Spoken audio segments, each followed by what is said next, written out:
This is the story of the search for Spock. You can read along with me in your book. You will know it is time to turn the page when you hear the communicator beep, like this. Let's begin now. Space, the final frontier. These are the continuing voyages of the Starship Enterprise. After his battle with the criminal Khan, Admiral James Kirk and his crew brought the battle-scarred USS Enterprise back to Earth for repairs. Captain's personal log. We're nearly home, yet I'm uneasy. The ship feels empty since the death of my friend Mr. Spock. And Ship Surgeon McCoy has been acting strangely. At times he seems to believe that he is Spock. An alarm rang on Commander Chekhov's console. Admiral, this is impossible. Someone is inside Mr. Spock's sealed quarters. Kirk raced to investigate. He found McCoy crouched in the corner of the dark room, pleading for help. Take me home to Vulcan, Jim. Help me up the steps of Mount Salea. Kirk shivered. McCoy was speaking with Mr. Spock's voice. At the same time, far out in space, Lord Krug, captain of a Klingon warship, conferred with his men. The Federation has a powerful new weapon they call the Genesis machine. They've already used it to create a new planet, but it can also destroy whole worlds. We must go to the new planet and capture the secret of this weapon. Nothing must stop us! Meanwhile, from a ship in orbit, Jim Kirk's son, David Marcus, studied the new Genesis planet. His was a special interest, since he had helped build the machine that created the planet. Surprised by what his instruments showed, David turned to his half-Vulcan friend. Lieutenant Saavik, I'm getting a life form reading from the planet's surface. And there shouldn't be anything down there but rocks and plants. Saavik frowned. We'd better beam down and investigate. When the pair materialized on the planet, David saw a black metal tube lying open on the ground nearby. That's Spock's casket. But his body, it's gone. A small earthquake shook the ground. Saavik examined her tricorder. Readings indicate this planet is highly unstable. And the life form you detected is moving off in that direction. Let's go before it gets away. Kirk was still worried about Dr. McCoy when he received an unexpected visitor. Sarek, Mr. Spock's father. Kirk, you were with my son when he died. Surely he mind-melded with you. How could you, his friend, leave him on Genesis? Sarek, I swear he didn't mind-meld with me. But maybe he did with someone else. And if so, we can find out who it was from the flight recorder of the Enterprise. As the computer played back its recording, Kirk watched tensely, hoping. Remember. There it is. He mind-melded with Dr. McCoy. That explains why McCoy has been acting so strangely. Sarek turned to Kirk gravely. Knowing his body's end was near, my son placed his living spirit into McCoy's mind.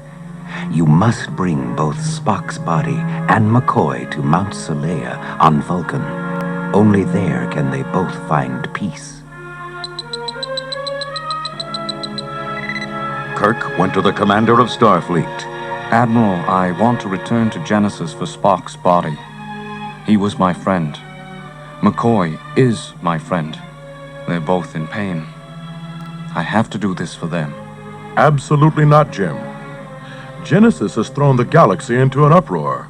Until things calm down, that planet is off limits. Kirk nodded, but as he left, he thought to himself, I'm going, even if I have to steal the Enterprise to do it. It began to snow as Saavik and David closed in on the life form they were chasing. When they finally cornered it, Saavik couldn't believe her eyes. David, it's a Vulcan boy.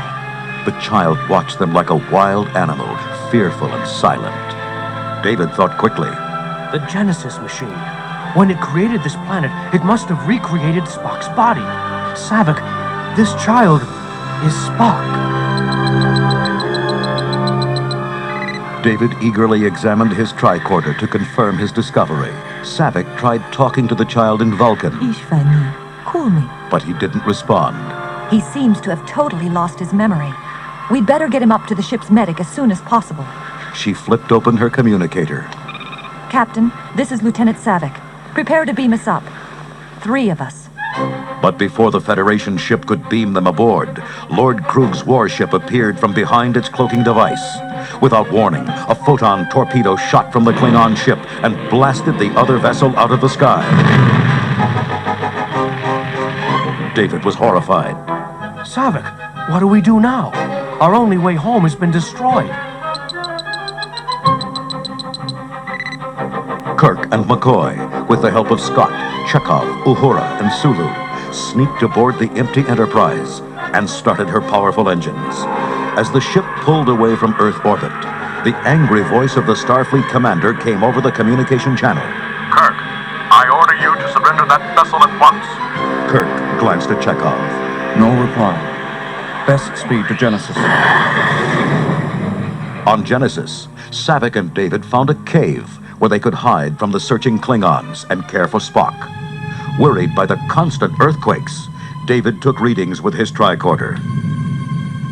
Savick, this planet is aging at an incredible rate. If nothing changes, it will self-destruct within days. Spock is aging quickly, too. His body is becoming that of a man, but his mind is still a blank.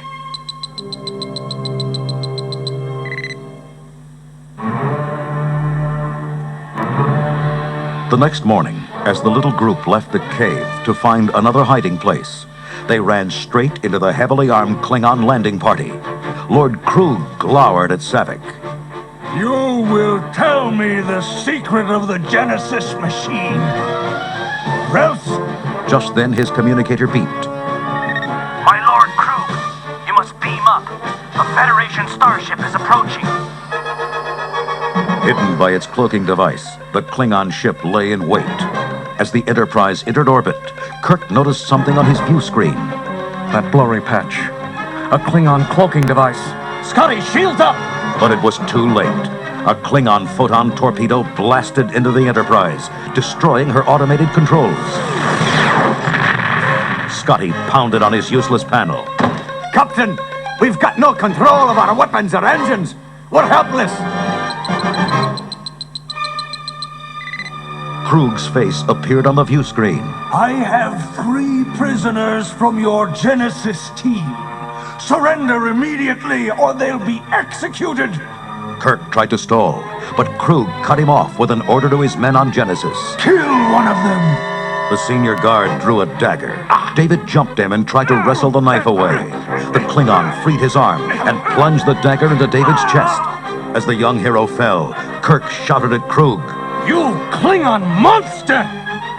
You've killed my son. Kirk knew he had to surrender his ship, but he wasn't going to give her away without fighting back. Sulu, prepare to beam us down. Scotty, Chekhov, help me set the computer. Scott frowned. Set it for what, sir? To destroy the Enterprise. When Krug's men arrived, the Enterprise was empty and silent. All they heard was a computer voice, counting quietly down to 0. And then, a tremendous explosion.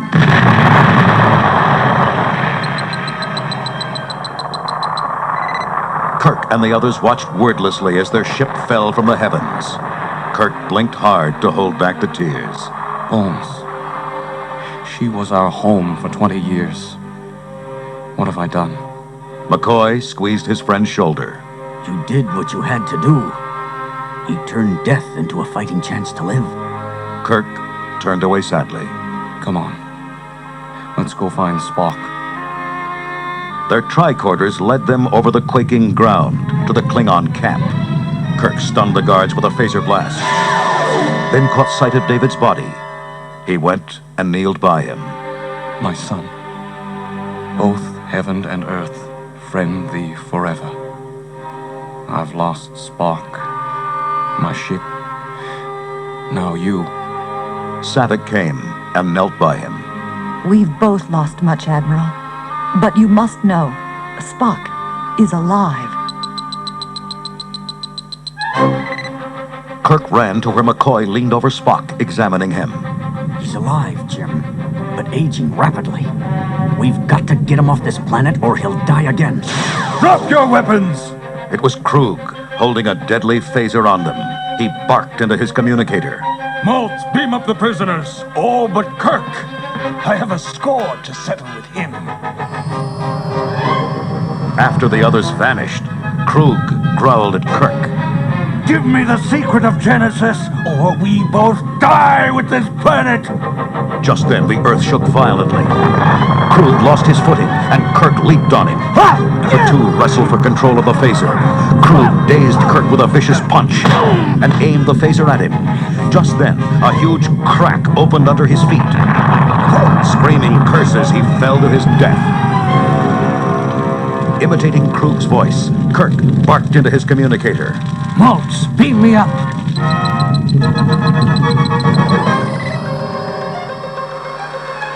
When Kirk appeared on the Klingon ship, his phaser was already pointed at Maltz. No, you're our prisoner. Scotty, Sulu, Chekhov, set course for Vulcan. The planet is falling apart. We've got to get out of here fast. The ship shot away into space. Kirk gazed back at Genesis as it fell into its sun and vanished. Goodbye, David. Sarek met them when they landed on Vulcan. The High Priestess is ready to try to rejoin Spock's body and spirit. Dr. McCoy, please follow us into the temple. Kirk and his crew had to wait outside as the ritual went on through the long night. Then, at dawn, the chanting stopped. With McCoy's help, Spock emerged from the temple. He faced Kirk hesitantly. My father says you have been my friend, but I'm afraid I don't remember. Spock's friends were crestfallen. They had come through so much, only for this? Kirk tried to help. You saved the ship, Spock. You saved us all. Don't you remember? I'm sorry. I can't. Spock started sadly away. Helplessly, Kirk called after him. I have been, and ever shall be, your friend. Spock turned and gazed hard at Kirk. Then a gentle light filled his eyes. Jim. Your name is Jim. Kirk smiled joyously. Yes, Spock. My name is Jim.